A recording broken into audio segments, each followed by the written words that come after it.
కశ్యపుడు చేసినటువంటి విఖ్యాతి గురించి మనం ముందుగా తెలుసుకోవాలి. ఇవాళ మీరు చూస్తున్నటువంటి సకల జీవరాశులు కూడా కశ్యపుడు యొక్క డిజైనింగ్. సర్పం ఇట్లా ఉండాలి, గోమాత ఇలా ఉండాలి, చీమ ఇలా ఉండాలి, సింహం ఈ విధంగా ఉండాలి, ఎలుకబంటి ఈ విధంగా ఉండాలి, నెమలి ఈ విధంగా ఉండాలి అనేటువంటి డిజైన్ చేసినటువంటి కర్త కశ్యపుడు. కాబట్టి ఈ సర్పాలకన్నిటికీ కూడా డిజైనర్ ఎవర్రా అంటే కశ్యపుడు. ఆ యొక్క కద్రువ ద్వారా సంభవించినటువంటి ఏదైతే రాహుకేతువుల యొక్క దోషములు ఉన్నాయో ఆ యొక్క కద్రువుడికి భార్య అయినటువంటి మానసాదేవి, ఆ యొక్క మానస శక్తి కూడా చాలా గొప్పది. ఈ సందర్భంలో ఒకసారి మనము మానసామ్మ వారిని కూడా మనసులో స్మరణ చేసుకోవాలి. మానసాదేవి అంటే శివుని యొక్క తేజోశక్తి ద్వారా ఉద్భవించినటువంటి ఒక రూపం. ఈ యొక్క కద్రువ ముందుగా ఒక ఆడపిల్ల బొమ్మని తయారు చేసుకుని ఉంటుంది. తనని ఆ యొక్క ఆడపిల్ల చాలా ముద్దుగా ఉంది, దీనికి ప్రాణం ఉంటే బాగుండు అనుకుంటుంది. అదే సమయంలో ఊర్ధ్వం అంటే ఆకాశము నుంచి ఒక కణం కింద పడగా అది మానస మీద పడి తన యొక్క రూపం మానసాదేవిగా తయారవుతుంది. అంటే ఏ రూపము పడినదో తెలియదు కాబట్టి మానసమైనటువంటిది. ఏ రూపము అది అని అంటే కనుక ఆఖరిలో తెలుస్తుంది ఆవిడ మానసాదేవి అని. అది కూడా అచంచలమైనటువంటి భక్తి కలిగినటువంటి మానసాదేవి, చాలా తేజోశక్తురాలు, ఎటువంటి కోరిక ఉండదు. ఎటువంటి కోరిక లేనటువంటి ఒక మహర్షిని తన యొక్క కుటుంబ యోగ్యత కోసము పెళ్లి చేసుకుంటుంది. వివాహం అంటే ఇవాళ రేపట్లో మనము ఆస్తుల కోసము ఆనందము కోసము చేసుకుంటున్నాం. అలాగా పూర్వము మానసాదేవి అటువంటి వివాహం చేసుకోవాలా. మానసాదేవి యొక్క భర్త అయినటువంటి వారు ఒక మహా తపస్వ యోగి. ఆయన చాలా యోగం చేస్తూ ఉండేవాడు. ఒకానొక సమయంలో ఈ విధముగా ఉన్నటువంటి అరణ్యమునికి ఆయన వెళ్ళినప్పుడు కొన్ని ప్రాణములు ఆ యొక్క చెట్టుకి తిరగదిప్పి వెళ్లాడుతూ కనబడ్డాయి. ఆ దృశ్యాన్ని చూసినటువంటి ఆయన వాటందరినీ అడుగుతాడన్నమాట, అయ్యయ్యో కింద మీరు ఇంకా సరిపోతారు, మీ యొక్క చెట్టుని ఎలకలు కొట్టేస్తున్నాయి, ఆ ఎలకలు కనుక పూర్తిగా కొట్టేశాయంటే ఆ చెట్టు మీద నుంచి మీరు పడిపోతారు, మీ ప్రాణాలు పోతాయి. వెంటనే అంటాడు, ఏం చేస్తాం అయ్యా, అభాగ్యులం, మాకు ఏ కర్మ జరగలేదు కాబట్టి ఇలా చెట్లకి వేళ్లాడుతున్నామని. వెంటనే ఆయన అడుగుతాడు, మీకు కర్మ చేయని వారు ఎవరు అని. అప్పుడు ఈ యొక్క ఋషి ప్రోక్త అని చెప్తారు. ఏ ఋషి అయితే కనుక మీకు కర్మ చేయలేదని అడిగారో ఆ యొక్క ఋషి వంశం మాకు ఏమీ చేయలేదంటారు. అప్పుడు ఆయనకి జ్ఞానోదయం అవుతుంది. అందరం అనుకుంటాం సంసారం ఎందుకండి, సన్యాసం చాలా బాగుంటుందని. సన్యాసం అంత సులభమైనటువంటిది కాదు. కఠినమైనటువంటి నియమముల్లో ప్రప్రథమమైనటువంటి నియమము సన్యాస నియమం. కాబట్టి సంసారములోనే జయించాలి మనం ఏం చేసినా. వెంటనే ఆయనకి జ్ఞానోదయం అయ్యి ఆయన అంటాడు, నా పేరుతో గల ఉన్నటువంటి స్త్రీనే వివాహము చేసుకుంటానని. కొంతకాలానికి మానసాదేవికి అదే పేరు ఉండటం ద్వారా ఇష్టముతో ఆ యొక్క వివాహం జరుగుతుంది. అప్పుడు ఒక కండిషన్ని పెడతాను ఆ యొక్క ఋషి, నాకు ఎప్పుడైతే నువ్వు కోపాన్ని తెప్పిస్తావో నేను నిన్ను వదిలేసి వెళ్ళిపోతానని. ఏ భర్తకి ఏ పురుషుడికి కోపం రాకుండా అయితే ఉండదు కదా. ఎన్నో పరీక్షలు పెడతాడు మానసాదేవికి, కోపము రాదు. చివరికి ఒక రోజున ఆవిడ తొడ మీద నిద్రిస్తున్నటువంటి ఆ మహర్షికి సూర్యాస్తమం అవుతుంది. ఋషి లేవాలి, సంధ్యావందనం చేసుకోవాలి. లేపితే కోపం వస్తుంది, లేపకపోతే లేపలేదని కోపం వస్తుంది. ఈ యొక్క సంసిగ్ధంలో నిదానముగా ఆ యొక్క ఋషిని లేపుతుంది. లేపంగానే, చూసావా నేను చెప్పాను నాకు కోపం వస్తే వెళ్ళిపోతానని, ఏ సూర్యుడు నా కోసం ఒక 5 నిమిషాలు ఆగలేడా, నేను లేచోదాకా అస్తమించలేకపోతాడా అనేటువంటి మాటని మాట్లాడతాడు.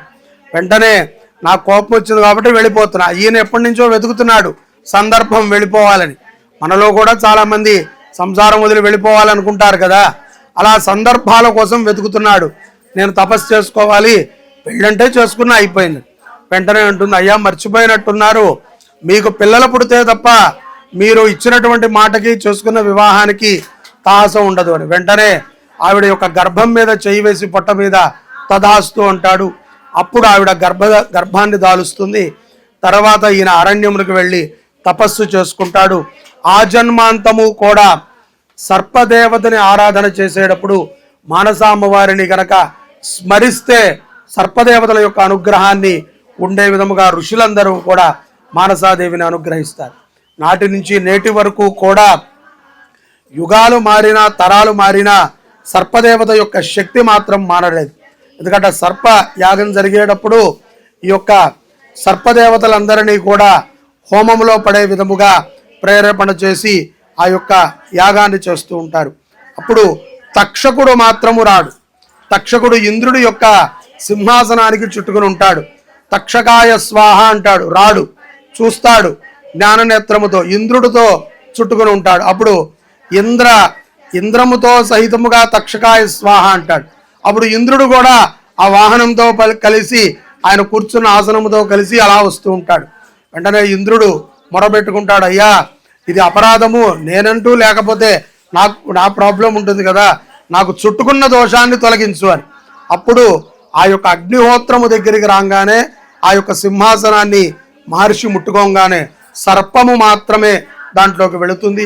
ఆ సమయంలో కూడా జమదగ్ని మహర్షి ప్రత్యక్షమయ్యి వారికి చెప్తారు మాట, నువ్వు ఇన్ని సర్పాలని చంపిన దోషం ఉంటుంది, అందుకనే జనమేజయుడు ఈ యొక్క యజ్ఞాన్ని చేశాడు, సర్పయజ్ఞాన్ని.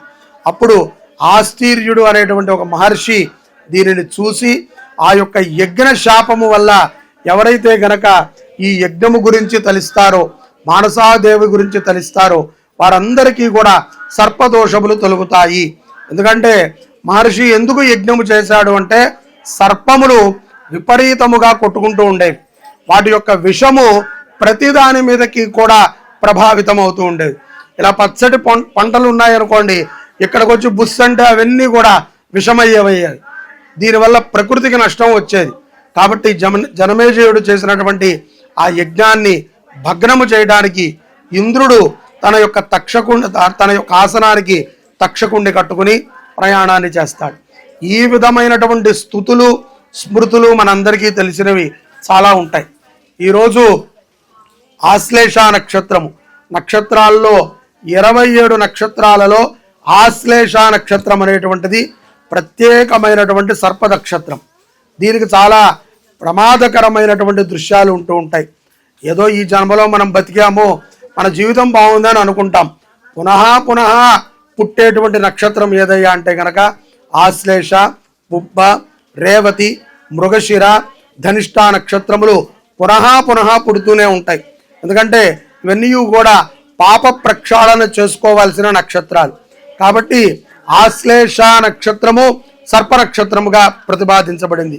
ఈ రోజున మొట్టమొదటి పర్యాయముగా 27 సర్ప ప్రతిష్టలని మనము పక్కనే ఉన్నటువంటి శాలలో చేసుకుంటున్నాం. చాలా ఆనందదాయకం. ఇక్కడ ఒక చిన్న ఉదాహరణ మీకు చెప్తాను. ఒక 6 మాసాల కిందట ఈ యొక్క స్థలంలో గోశాలని అంతా పెట్టే ముందు నేను ఇక్కడ ఉన్నటువంటి మా మేనేజర్తో, మాకు తెలిసిన వాళ్ళతో అందరితో అన్నా. ఎందుకు అన్నానో ఎలా అన్నానో నాకైతే తెలియదు. యాదృచ్ఛికంగా ఒక మాట అన్నా, మార్చిలో వైభోగమైనటువంటి కార్యక్రమాన్ని ఇక్కడ చెయ్యాలయ్యా. అది పూజ్య గురుదేవులు ఈ పక్కనే దిండిగల్లో స్వామీజీ ఉన్నారు, ఇప్పుడు ప్రజెంట్ ఇప్పటికీ అక్కడే ఉన్నారు.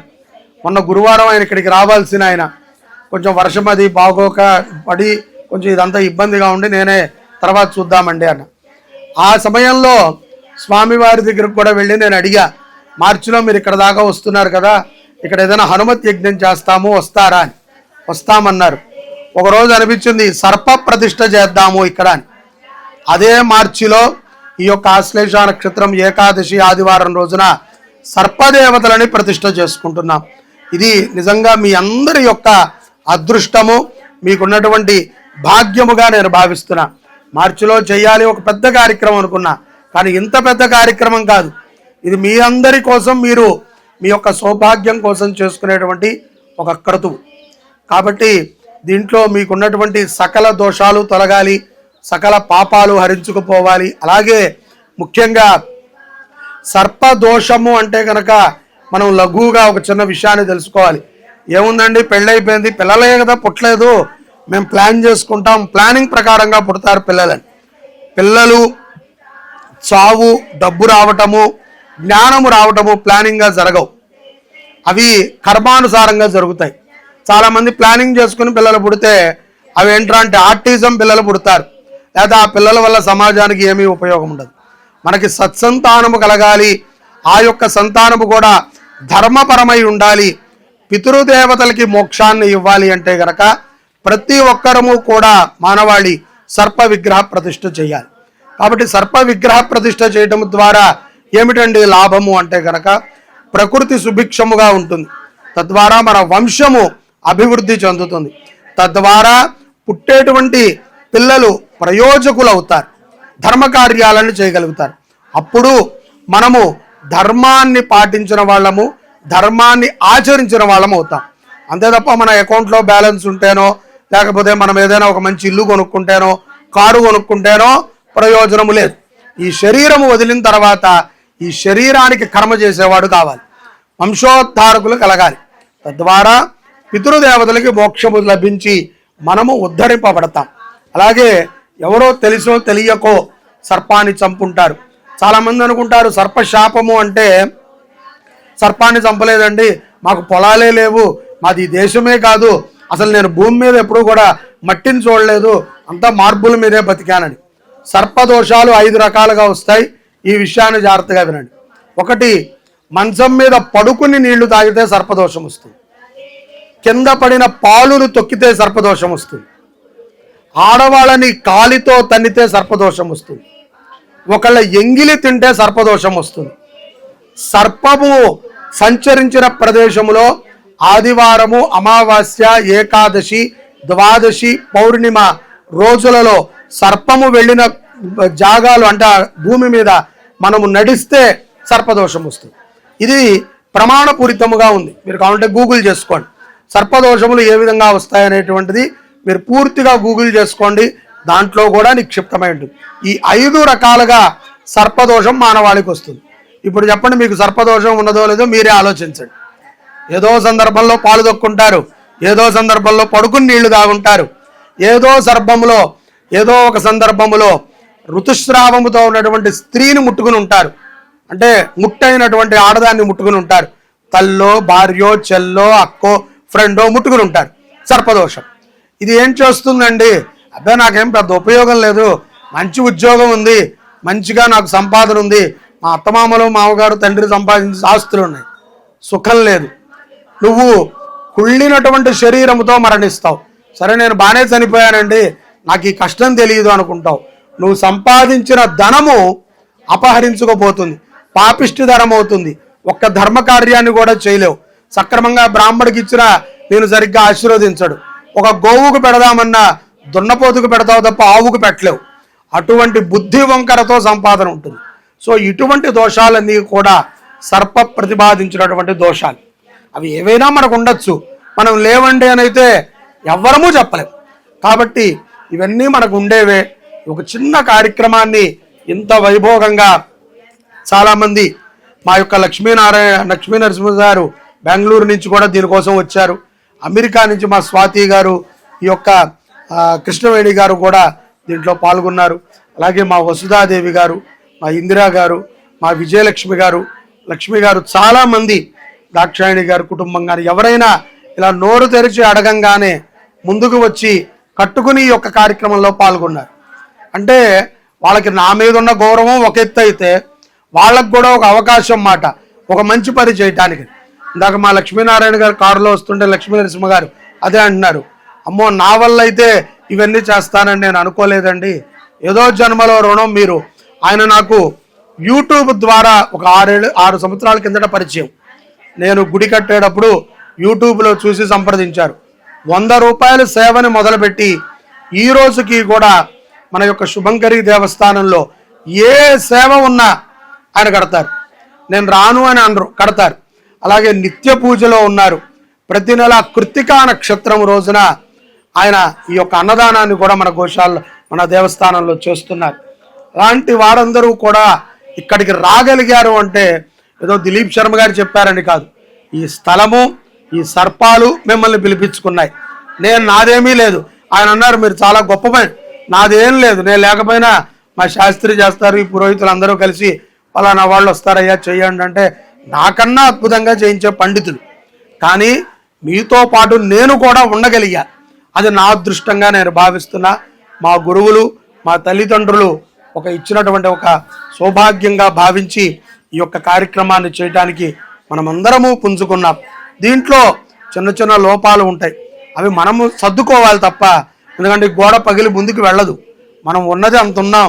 ప్రదేశం మేము నిన్న ఊహించినప్పుడు పట్టేస్తారు, ఇంకా చాలా ఖాళీ ఉంటుంది అనుకున్నాం. మనిషికి 2 జానలే లెక్క పెట్టాం, ఇక్కడ 4 జానాలు పడితే నేనేం చేయలేను. కాబట్టి అడ్జస్ట్ అయ్యి కూర్చోండి, ఏమీ పర్వాలేదు. మొన్న చెప్పాను ముట్టుకోకుండా ఉండాలని, ప్రతిష్ట చేసేటప్పుడు ముట్టుకోకుండానే చేస్తారు. ఆ ఏర్పాటు నేను చేస్తాను. ఇప్పుడు సంకల్పం మాత్రమే జరుగుతుంది. చాలా ఆనందంగా ప్రశాంతంగా ఉండండి. ఫోన్లు మాట్లాడొద్దు, అనవసరమైన చింతనని చేయకండి. ప్రశాంతంగా కూర్చుని సంకల్పం చేయిస్తారు. తర్వాత ఇక్కడ వేదిక మీద శ్రీమాన్ జోగేష్ శాస్త్రి గారు మరియు వేద పండితులు మరియు మన దేవాలయ ప్రధాన అర్చకులు ప్రశాంత్ ప్రయాసి గారు కూడా ఇక్కడికి వచ్చారు. వారికి కూడా, ఎందుకంటే వారిని ఎందుకు రమ్మన్నానో కూడా మనం మీకు చెప్పాను. దీని తర్వాత ప్రతి మంగళవారము కూడా రాహుకాలంలో ఇక్కడ వీటన్నిటికీ కూడా అభిషేకం చేయాలి, అర్చన చేయాలి అని అతనికి చెప్పా.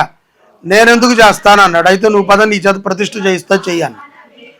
అందుకని నేనెందుకు చేస్తాను అన్నాడు. నువ్వు చెయ్యాలి, నువ్వు చేస్తావు అన్న. దానికి సంబంధించి ఈ ప్రతిష్టలో పాల్గొన్న మీరందరూ కూడా 500 రూపాయలు ప్రతి నెల చెల్లించాల్సి వస్తుంది. నెల మొత్తము కూడా 4 మంగళవారాలు మీ పేరు మీద ఇక్కడ అభిషేకం జరుగుతూ ఉంటుంది. చక్కగా అందరూ అభిషేకాది కార్యక్రమంలో కూడా పాల్గొనండి. ప్రతిరోజు దీపారాధన చేస్తారు, మా మేనేజర్ గారు వస్తారు. మంగళవారం రాహు కాలంలో అభిషేకము అర్చన జరుగుతుంది, మహానైవేద్యం అది. కాబట్టి దానికి కూడా సహకరించండి. అడ్రస్ అందరికీ తెలిసింది కాబట్టి మీకు ఎప్పుడు కుదిరితే అప్పుడు వచ్చి మీ సర్పాన్ని చూసుకోవచ్చు. అక్కడే ఉంటుంది మీ సర్పం, దోషము కూడా అక్కడే ఉంటుంది, మీ పాపాలన్నీ కూడా అక్కడే ఉంటాయి. కాబట్టి ఎప్పుడు కుదిరితే అప్పుడు రండి. ఇది అయిపోయింది, చేయగడిగేసుకున్నాం, మళ్ళీ మాకు కుదరదండి అనకండి. కుదుర్చుకుని ఏదో ఒక రోజున తప్పకుండా మీది కాబట్టి వచ్చి దర్శనం చేసుకుని ఆ స్వామిని నమస్కరించుకోండి. సర్పదోషము మీకు మీ వంశములకి తొలగే విధంగా సంకల్పం చేయిస్తారు. అందరూ కూడా చేయగడుక్కుని ఆచమనం చేసుకోండి ముందుగా.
ఈ ప్రతిష్టా మహోత్సవంలో ఏదో పాల్గొన్నాం, మా వంతుగా మేము అనుకున్నాం, ఎంతో మంది చెప్పారని.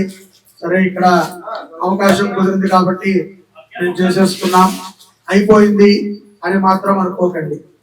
ఈ విగ్రహం పెట్టారు అంటే దాని యొక్క బాగోగులను కూడా మనం చూడాలి. అది మినిమం మన బాధ్యత. అందుకనే తక్కువలో తక్కువ నెలకి 500 రూపాయలు మనము కడుతూ ఉంటే మన పేరుతో ప్రతి మంగళవారము రాహుకాల సమయంలో విశేషమైనటువంటి అభిషేకాన్ని 27 సర్పాలకి జరుగుతాయి. ఎవరు కట్టినా, ఒక్కళ్ళు కట్టినా 27 జరుగుతాయి. 27 మంది కట్టినా 27 సర్పాలకి అభిషేకం జరుగుతుంది. ఇది మీకు మాత్రమే అవకాశం. మళ్ళీ గ్రూపుల్లో పెట్టి ఇంకెవరైనా కట్టండి అని అడిగే అవకాశం లేదు. దాతలుగా మీరు కట్టారు కాబట్టి, మీరు అది పెట్టుకున్నారు కాబట్టి, మీ పేరుతో జరపడానికి పూజారి గారు వస్తారు. మన ప్రశాంత్ శర్మ వచ్చి రోజు కూడా మంగళవారం పూట ఇక్కడ ఆ కార్యక్రమాన్ని చేస్తారు. తర్వాత ఈ యొక్క గోశాలలో మీరు లోపలికి రాగానే ఎదురుకుండా ఒక దిమ్మని చూసుంటారు. పెద్ద దిమ్మ ఎదురుకుండా ఉండి దానిపైన శ్రీ శుభంకరి దేశీయ గోశాల అని రాసి, దానిపైన 27 అడుగుల బాలమురుగన్ స్వామిని స్థాపన చేయాలి అని మేము అనుకున్నాం. అది ఎప్పటి నుంచో ఒకటి ఉంది, అక్కడ హనుమంతుడిని పెట్టాలి అని చాలా మంది చెప్పినా కూడా అలా కాదు. మురుగన్, బాలమురుగన్ అంటే మామూలుగా సుబ్రహ్మణ్యేశ్వర స్వామి విగ్రహం కాదు, అది బాలమురుగన్ సిమెంట్ విగ్రహాన్ని దానిపైన స్థాపన చేయించాలి అని అనుకుంటున్నాము. అది కూడా ఎక్కువ మనందరము కలిస్తే చాలా చిన్న పనే, ఒక్కళ్ళే చేయాలి అంటే పెద్ద పని. కాబట్టి దానిని కూడా మీ అందరికీ అతి త్వరలో తెలియచేస్తాము. మంచి మురుగన్ విగ్రహము, 27 అడుగులలో నక్షత్ర పర్యంతము ఉండేటువంటి బాలమురుగన్. ఆయన యొక్క చేతిలో అంటే చేతి నుంచి నడుము భాగములో వచ్చేటువంటి ఆ యొక్క నెమలి ముఖము, అలాగే బాలమురుగన్ అంటే బాగా గుండ్రంగా ఉన్నటువంటి మురుగన్ సుబ్రహ్మణ్యేశ్వర స్వామి. అలాగే స్వామివారు బాల రూపంగా ఇక్కడ సంచరిస్తూ ఉంటారు అనేటువంటి ఒక భావనతో మురుగన్ సుబ్రహ్మణ్యేశ్వర, బాల సుబ్రహ్మణ్యేశ్వరుణ్ణి ఇక్కడ స్థాపన చేయాలనుకున్నాం. అది కూడా 108వ విగ్రహం పెట్టే లోపు దాన్ని కూడా మేము చేస్తాము మనందర సహకారంతో. కాబట్టి అది ఒక 20-25 లక్షల రూపాయల పని, కొంచెం పెద్ద పని. దాని నిదానంగా ప్రతిపాదనను తీసుకుని దానికి పైన ఛత్రం వచ్చేటట్టు డిజైన్ చేయించి, ఎక్కడైతే తక్కువగా ఈ పని జరుగుతుందో మంచిగా కళగా ఎవరైతే చేయగలరో వారితో అంతా కూడా మేము చర్చిస్తున్నాం. అతి త్వరలో ఆ విషయాన్ని కూడా మీ అందరికీ తెలియజేస్తాం. ఆ రోజు కూడా మీరందరూ ఎంతో కొంత సహాయాన్ని అయితే చేయండి. ఎవరెవరో చేస్తారు. మనము మన సుబ్రహ్మణ్యేశ్వర స్వామి వారి దగ్గర ఇంకొక సర్పం దగ్గర ఆయనకి ప్రతిపాదించేటువంటి భగవంతుడైనటువంటి బాలమురుగన్ విగ్రహం కూడా మనం ఇక్కడ చూసుకోబోతున్నాము. ఇది ఒక దివ్యమైనటువంటి అద్భుతమైనటువంటి క్షేత్రముగా ఈ యొక్క ప్రదేశము విరాజిల్లుతుంది. అందులో ఎటువంటి అతిశయోక్తి లేదు, మీరందరూ కూడా గుర్తుపెట్టుకోవాలి. అలాగే ఈ యొక్క ప్రతిష్టలో పాల్గొన్న మీ అందరికీ కూడా ఒక మంచి అవకాశం దొరికింది. చక్కటి ప్రతిష్టని చేసుకున్నాం. దాని తర్వాత కొద్దో గొప్ప మనము పరమాత్ముడి యొక్క స్మరణని చేస్తే చాలా పుణ్యం. మీ అందరికీ స్తోత్రాలు ఇచ్చారు. అందరూ కూడా ఒక 3 సార్లు ఆ స్తోత్రాన్ని ఇప్పుడు పారాయణ చేయండి. ఎందుకంటే మీరు యంత్రము పెట్టారు అంటే ఎంతో వైబ్రేషన్ గా ఉంటారు. మీ గురించే కాదు, మీ పక్కన ఒక విగ్రహం ఉంటుంది, మీకు అటుపక్క ఒక విగ్రహం ఉంటుంది. కాబట్టి వాళ్ళ యొక్క సంకల్పాలు కూడా తీరాలి అంటే మనదంతా కనెక్టివిటీ జీవితాలు. కాబట్టి ఈ యొక్క కనెక్టివిటీ జీవితాలలో మనం అనుకున్నటువంటి ప్రతి కార్యము కూడా తీరాలి అంటే ఆ స్వామి స్తోత్రాన్ని మనం ఒకసారి 3 సార్లు పారాయణ చేసుకుని ఆశ్లేష బలి అనేటువంటి బలి ప్రధాన పూజ జరుగుతోంది. ఎవరైతే ఆశ్లేష నక్షత్ర జాతకులు ఉన్నారో ఇక్కడ వాళ్ళు ముందు వరుసలో కూర్చోండి, మిగతా వాళ్ళు వెనకాల కూర్చోండి. మీది ఆశ్లేష నక్షత్రం అయితే ముందు కూర్చోండి, మిగతా వాళ్ళు వెనకాల కూర్చుంటారు. ఎందుకంటే వాళ్ళకి చాలా ఉపయుక్తం అవుతుంది ఈ బలి. కాబట్టి ఆశ్లేష నక్షత్రం వాళ్ళు ముందు వరుసలో కూర్చోండి. ఎవరైతే ఆశ్లేష నక్షత్రం ఉన్నారో వాళ్ళు, లేని వాళ్ళు కొంచెం వెనక్కి వెళ్ళి కూర్చుంటారు. చక్కగా అందరూ స్తోత్రాన్ని పారాయణ చేసి ఆశ్లేష బలి కార్యక్రమం తర్వాత మహాపూర్ణావతి ఉంటుంది. అది అయిన తర్వాత స్వామి వారికి అర్చన, కలశ ఉద్వాసన, ఆ యొక్క జలములతో స్వామివారికి ప్రోక్షణ, తీర్థ ప్రసాద సేవ, మంచి భోజన సేవ కూడా ఉంటుంది. అందరూ కూడా సావకాశంగా కూర్చోండి. బయట మంచినీళ్ళు ఉన్నాయి, తాగండి. మీకు ఏదైనా కావాలి అంటే కనుక మా మేనేజర్ గారు ఉన్నారు, ఆయన అడగండి. లేదా ప్రశాంత్కి చెప్పండి, తెప్పిస్తాడు. చక్కగా ఏదైనా నీళ్లు కానీ కొబ్బరి నీళ్లు కానీ తాగండి. జై శుభంకరి. మీ అందరికీ కూడా సుబ్రహ్మణ్యేశ్వర అనుగ్రహము సదా ఉండుగా. మనము ఆ యొక్క మిద్దె మీద పెట్టుకునేటువంటి బాల మురుగన్ విగ్రహానికి మాకు అతి తక్కువ కాలంలోనే ఎంతో సుదీర్ఘమైనటువంటి పరిచయస్తులుగా మారినటువంటి కొప్పరపు రామచంద్ర శర్మ గారు, ఆయన వీరు మనకు ఇక్కడ ఒక్కొక్కరికి ఒక్కొక్క చరిత్ర ఉంటుంది, కానీ నాకు తెలిసిన వాళ్ళ చరిత్ర నేను చెప్పాలి. ఆయన మంచి సాధకుడు. హిమాలయాస్ లాంటి మహాప్రదేశాలలో ఆయన యోగాభ్యాసాన్ని చేసి ఎంతోమంది గురువులని సందర్శించి ఎంతో యోగాభ్యాసాన్ని చేసి ఆత్మజ్ఞానాన్ని పరిపూర్ణంగా పొందిన తర్వాత కొన్ని భవబంధాల కోసం, ఇందాక చెప్పాను కదా, ఆ యొక్క మహర్షి తాను పిల్లలు పుట్టకపోతే వారి యొక్క పరివారం మొత్తము కూడా, తనకి పిల్లలు పుట్టకపోతే తన పరివారం అంతా కూడా ఇక్కడే సంచరిస్తూ ఉంటారన్నట్టుగా వారికి ఏదో ఒక సెన్స్లో పరమాత్మ కల్పించాడు. వివాహం చేసుకోవాలి, సంసార జీవితం ఒకటి ఉంది ఆయన అని. అప్పటికే ఆయన యోగాభ్యాసములో ధ్యానములో అపారమైనటువంటి స్థితికి వెళ్ళారు. ఎంతో పెద్ద బిజినెస్లని నడుపుతూ కూడా ఆయన ఆ పనిని చేయగలిగాడు. మనం సాధారణమైన ఉద్యోగం చేస్తూ కూడా మనం చేయలేకపోతాం. రోజుకు ఒక 5 నిమిషాలు ప్రాణాయామం చేయండి అంటే టైం లేదంటాం.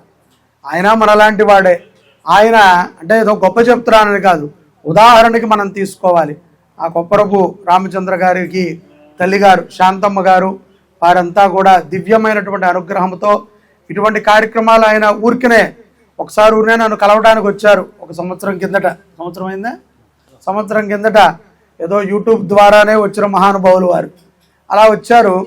ఆయనకి కొన్ని పరిహారాలు, కొన్ని విధానాలు చెప్పాక ఆయనకి నచ్చి ఆయన చాలా పెద్ద కార్యక్రమాన్ని దేవాలయంలో చేయించారు. ఒక 2 లక్షల రూపాయల ఖర్చుతో కూడుకున్నటువంటి కార్యక్రమాన్ని అవలీలగా గోసేవ, గట్టిగా కొట్టాలి, చప్పట్లు రావట్లే బాబు. ఆయన అటువంటి ఒక మనిషి. ఏది నేను సర్వసాధారణంగా కొంతమంది ఉంటారు, నోరు తెరిచి నేను అడగను మీరు చేయండి అని, ఏదో అలా చెప్తూ ఉంటే అమ్మవారి పలికించిందనో స్వామి పలికించిందనో వాళ్ళు నాకు తోడ్పడతారు అంతే తప్ప వీళ్ళనే టార్గెట్ చేసి చెప్పాలని నాకు లేదు. ఇప్పుడు ఆ మురుగన్ గురించి చెప్తే ఆయన నెమ్మదిగా నా దగ్గరకు వచ్చి చెప్తున్నారు, స్వామి ఇప్పటికిప్పుడు నేను ఒక 50,000 పంపిస్తా, తర్వాత సంగతి మనం చూద్దామని.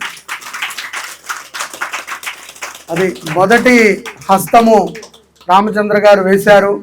ఆయన కోరిక మేరకి నేను అసలు యాక్చువల్లీ వాళ్ళు తీసుకోవాలి కానీ దీని గురించి అనుకోలేదు. ఒక 25 లక్షలు అవుతుంది అని ప్రతిపాదన అయితే వచ్చింది.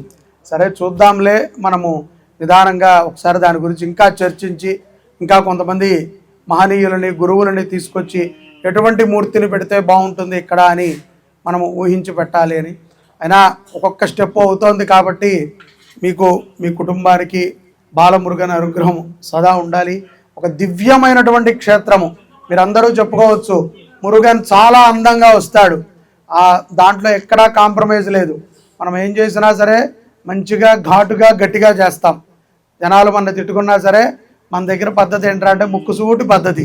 ఎవడన్నా నచ్చకపోతే పోవతలకే అంటాం. మన పద్ధతి అట్లా ఉంటుంది. వాడు డబ్బు ఉందా, వాడు విద్యావంతుడా, వాడు గొప్పవాడా, అవన్నీ తర్వాత విషయం. నాకు వాడు నచ్చలేదంటే నువ్వు పక్కకి జరుగు బాబు అంట. అది నాదంతా సింగిల్ రూట్. నాకు నచ్చినది, నాకు బాగా ఇష్టమైన పనినే నేను చేస్తా. ఎవడో బలవంతంగా నా బుర్రలోకి ఎక్కిస్తే అస్సలు చేయను. నాకు నచ్చింది అనుకోండి, నేను తల తాకట్టు పెట్టైనా చేస్తాను. నా స్వభావం అలాంటిది. కాబట్టి ఆ బాలమురుగన్ విగ్రహాన్ని ఇక్కడ స్థాపన చేస్తాము. మీరందరూ ఇంకా అందరికీ చెప్పాలి. దానికి మంచి విధానముతో అతి త్వరలో 108వ సర్పప్రతిష్ఠ, బాలమురుగన్ ప్రతిష్ఠ పూజ్య గురుదేవులు దత్తపీఠ ఉత్తరాధికారి దత్త విజయానంద తీర్థస్వామి వారి చేత చేయిస్తాం. అది కూడా చెప్తున్నా, ఆయన పిలుస్తాను. ఆయన అసలు మొన్నే రావాలి, కానీ నాకు ఇప్పుడు ఇవన్నీ అనిపించాక దానిని ఆయన చేత ఇనాగ్రేషన్ చేయించామంటే ఆయనకు చాలా ఇష్టం. ఇవాళ ఆయన బయలుదేరి నడుపలని వెళ్తున్నారు. ఇప్పుడే నాకు మెసేజ్ కూడా రాశారు. నడుపళనిలో ఆయన దగ్గర 72 అడుగుల సుబ్రహ్మణ్యేశ్వర స్వామి వారిని పెట్టారు. ఒక కొండని తవ్వించి దగ్గర 5-6 కోట్ల ఖర్చు అయింది. దానిని తవ్వించి ఆయన కొండ మీద మలేషియాలో ఉన్నట్టుగా సుబ్రహ్మణ్యేశ్వర స్వామి వారు, మలేషియాలో నెమలి ఉండదు, ఇక్కడ నడుపళనిలో నెమలి కూడా ఉంటుంది, చాలామంది వచ్చి చూస్తారు. అటువంటి ఒక క్షేత్రములో మనం కూడా ఒక మురుగన్ని పెట్టుకున్నాం. మనం కూడా ఎంతో కొంత ఏమేమి పెద్ద ఒక ఇప్పుడు ఆయన ఇచ్చిన 50,000 1 ఫీటు, అలా మనం కూడా 1 ఫీటు అనుకున్నామంటే అందరం కలిస్తే అయిపోతుంది. అందర స్వామి మురుగన్, నా విగ్రహం కాదు, అది మురుగన్ విగ్రహం కాబట్టి అందరికీ అవసరం ఉంటుంది. నా విగ్రహం పెట్టుకోవట్లేదు, అందుకని అందరూ ఇవ్వచ్చు. దాని కింద మంచి మందిరాన్ని కూడా కట్టుకుందాం. అతి త్వరలో దైదీప్యమానమయ్యేటువంటి ఈ క్షేత్రంలో మొట్టమొదటిసారి మీరందరూ ఈ ప్రతిష్టలో పాల్గొంటారు. నిజంగా నాకు చాలా ఆనందదాయకంగా ఉంది. ఆనందాన్ని చెప్పలేము, ఎందుకంటే ఎక్కడో ఈ కార్యక్రమాన్ని చేద్దామని ఎన్నో ఏళ్ల కిందట అనుకున్నాం, అది ఇక్కడికి వచ్చింది. ఇది కొంచెం కష్టమైనటువంటి పనే, కానీ దీని తర్వాత ఉండేటువంటి సమస్యలకి నేను జవాబుదారి కాబట్టి ఎంతో ఆలోచన చేసి నిర్ణయాన్ని తీసుకున్నాం. మీ అందరి సహకారం ఉండాలి, మీ అందరికీ సుబ్రహ్మణ్య అనుగ్రహం ఉండాలి అని కోరుతూ ఆశ్లేషాబలి కార్యక్రమానికి మనము ముందుకు వెళుతున్నాము. ఆ యొక్క స్తోత్రాన్ని చక్కగా 3 సార్లు పారాయణ చేయండి. దాని తర్వాత ఆశ్లేషాబలిని మనం చేసుకుందాం. ఇప్పుడు చేసుకోబోయేటువంటిది ఆశ్లేషాబలి. ఏమిటండి ఆశ్లేషాబలి అంటే? చాలా యూట్యూబుల్లో చూసాం, చేస్తే మంచిదని చెప్పి మేము కూడా చేయించుకున్నాం అని అనకూడదు. ఆశ్లేష నక్షత్రము ఇందాకే ఫస్ట్లోనే చెప్పాం మీకు, సర్ప నక్షత్రము. ఈ యొక్క సర్ప నక్షత్ర ప్రభావం ఏ విధంగా ఉంటుందంటే మనకి ఆజన్మాంతము ఉంటుంది, పుట్టినప్పటి నుంచి మరణించేంత వరకు ఉంటుంది. ఈ యొక్క ఆశ్లేష నక్షత్రమునికి ఉన్నటువంటి తేజోశక్తి ద్వారా మన జీవితంలో అపారమైనటువంటి దుఃఖాన్ని, కష్టాన్ని ఆ యొక్క సర్పదేవత మనకి కల్పిస్తూ ఉంటుంది. ఏదో కొంతమందికి బాగున్నట్టే అనిపిస్తుంది, కానీ మానసిక అప్రశాంతత అనేటువంటిది చాలా లోపంగా ఉంటుంది. ఇలాగే సంతాన వృద్ధి కలగకపోవటము, వివాహ దోషములు ఎక్కువగా రావటము, అలాగే ప్రతిబంధకములు, పెళ్ళయింది కానీ భార్యతో సఖ్యత లేదండి, మా ఇద్దరికి సెట్ కావట్లేదు అనేటువంటి మాటలు వినపడుతూ ఉంటాయి కదా, అవి తరచూ కూడా దుస్వప్నములు రావటము, భయముతో కూడుకుని జీవనాన్ని గడపటము, నిద్రలోపము, ధనాలోపము, అలాగే సత్కర్మలని సత్కార్యాలని చేయటానికి ముందుకు రాలేకపోవటము, ఎప్పుడూ కూడా సమాజంలో బంధువుల మీద, సమాజం మీద, కుటుంబం మీద ఒక రకమైనటువంటి అనుమానముతో జీవనం గడపటము, అసంతృప్తి, ఏది కూడా పూర్తిగా తృప్తికరమైనటువంటి పొందలేనటువంటి ఒక తత్వము ఆశ్లేష నక్షత్ర ప్రభావితంలో ఉంటుంది. వాటన్నిటికీ సంబంధించి ఇక్కడ బలి అంటే గనక మనకు తెలుసు, గుమ్మడికాయ కొట్టడమో, అన్నం ఇవ్వటమో, లేకపోతే ఇంకోటి ఏదైనా ఇవ్వటమో. ఇక్కడ ఈ యొక్క బియ్యపిండి, తేనె, పండు, అలాగే పంచదార మిశ్రమించబడినటువంటి ఈ యొక్క ఉండలని చేసుకుని వాటిని ఈ ఒక 76 భాగాలు ఉంటాయి. ఈ యొక్క 76 మంత్రాలతో కూడా వాటిని ఆవాహన చేసి వాటిపైన లాజములు అంటారు, అంటే ఇక్కడ మీకు పేలాలు పెట్టారు, ఆ పేలాలతో క్షీరము చేతిలో వేసుకుని క్షీరము పేలాలు అక్కడ వదిలిపెట్టాలి. అది బలి ప్రదానం. దానికి యంత్ర పూజ ఉంటుంది.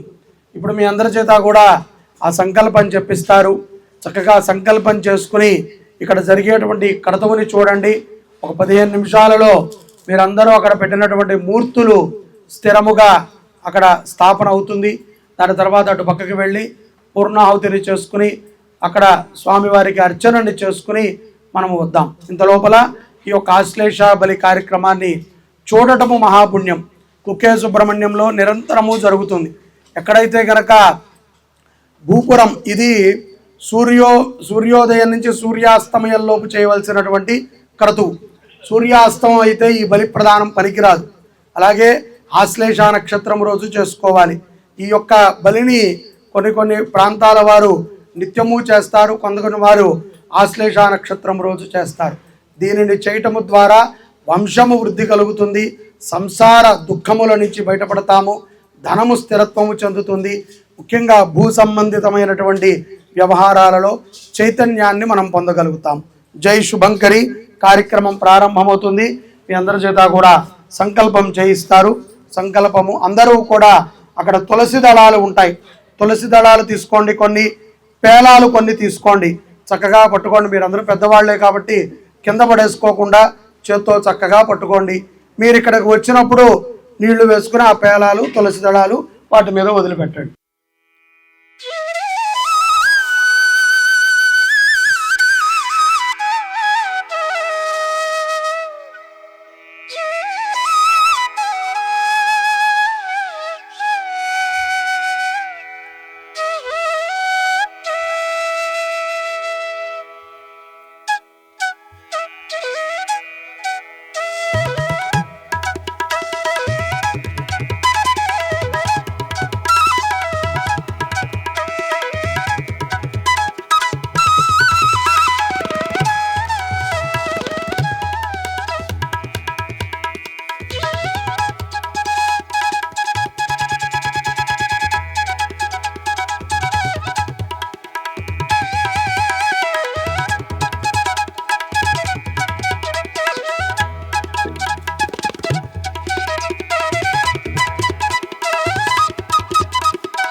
గోబ్రాహ్మణేభ్య శుభమస్తు నిత్యం. ఎక్కడైతే గనక గోవు సంరక్షించబడుతుందో, ఎక్కడైతే గనక బ్రాహ్మడు తన యొక్క నిత్య కృత్యములని విధి విధానాలతో సంధ్యావందనము, పూజ, జపానుష్ఠానాలని చేస్తాడో అటువంటి ప్రదేశము ఎప్పుడూ కూడా సస్యశ్యామలముగా ఉంటుంది అని వేదవాక్కు. ఈ మీరు చూస్తున్నటువంటి ఆవులన్నీ కూడా శుభంకరి గోశాల. ఇది దిండిగల్ పోచంపల్లి సర్వీస్ రోడ్ హైదరాబాద్లో ఉంది. ఇక్కడ మీరు చూస్తున్నటువంటి ఆవులన్నీ కూడా ముసలి ఆవులు. రైతు ఇక పోషించలేక వదిలేసినటువంటి ఆవులను తీసుకుని మన సేవా సమితి వీటిని సంరక్షిస్తోంది. వీటికి పచ్చిగడ్డి కానీ, ఎండుగడ్డి కానీ, లేదా ఏదైనా కుట్టి ఇత్యాది ద్రవ్యాలని మనం సమర్పణ చేసుకోవచ్చు. ఒక ఆవుని మనం అడాప్ట్ చేసుకుని కూడా ప్రతి నెల మనం పోషించవచ్చు. ఒక ఆవుకి 2,500 రూపాయలు అలా మనం ప్రతి నెల చెల్లిస్తూ చక్కగా గో సంరక్షణ చేయవచ్చు. వీటి ఉత్పత్తులు మనం ఏమీ అమ్మటానికి కూడా లేవు. ఎందుకంటే మీరు చూడొచ్చు, ఇవన్నీ కూడా చాలా డొక్కలు ఎండిపోయి ఆహారం సరిగ్గా లేనటువంటి స్థితిలో రైతుకి బరువుగా ఉన్నప్పుడు మనం తీసుకుని పోషించడం జరుగుతుంది. కాబట్టి ప్రతి ఒక్కరూ కూడా గోసేవ అంటే ఇటువంటిది కాబట్టి దీంట్లో పాల్గొనండి. ఇక్కడ సర్పదేవతా స్థాపన కూడా ఉన్నది. 108 సర్పదేవతా విగ్రహాలు కూడా ఇక్కడ ఉన్నాయి. అలాగే సర్పదేవతకి మంచి స్థానము, సుబ్రహ్మణ్య క్షేత్రముగా విరాజిల్లుతున్నటువంటి ఈ యొక్క శుభంకరి దేశీ గోశాలకి అందరూ రండి, దర్శనం చేసుకోండి, గోసేవని చేయండి, ధన్యులు కండి. గోమాత అనుగ్రహం ఉంటే భూమాత అనుగ్రహం ఉంటుంది. భూమాత అనుగ్రహం ఉంటే అన్నపూర్ణాదేవి అనుగ్రహం ఉంటుంది. అన్నపూర్ణాదేవి అంటే అన్నము యొక్క అనుగ్రహం మనకి ఉంటే ధనానుగ్రహం ఉంటుంది. కాబట్టి గోవు నుంచే ఇవన్నీ ఉత్పత్తి అవుతాయి. గోవు చక్కటి ఆహారాన్ని తీసుకుని తన మలమూత్రాలని భూమి మీద వదిలితే తద్వారా మంచి ఎరువులయ్యి మంచి పంట పండుతుంది. ఆ ఆహారాన్ని తిన్నటువంటి మానవుడు సత్ప్రవర్తనతో సద్బుద్ధితో ఉంటాడు. కాబట్టి ప్రతి ఒక్కరూ అవకాశాన్ని సద్వినియోగపరచుకోండి. గోమాత